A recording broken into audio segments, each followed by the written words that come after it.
呢個就係我嘅新買嘅假綿羊蝦，我估呢個都係女仔嚟㗎啦，背脊又冇鬚，鉗又大，我嘅遠睇睇下啦。你睇下個鉗幾大？個鉗係勁大嘅，係真係好似一個女仔咁嘅。背脊係真係冇鬚，我嘅驚佢一跳就跳上個海葵度，驚俾個海葵食咗佢。跟住佢隔離就有個醫生蝦，又驚佢食咗佢。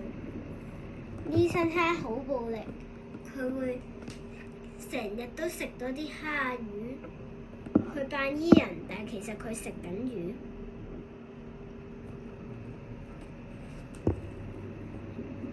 醫生蝦而家好似食緊嘢，佢個鉗喐緊。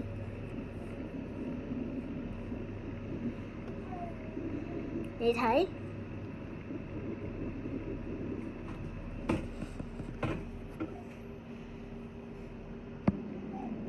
佢個鉗好似震緊咁嘅，隻海葵就嚟掂到佢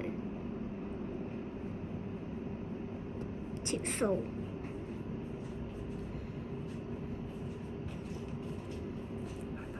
拜拜，我哋下次再睇呢隻綿羊蝦啦。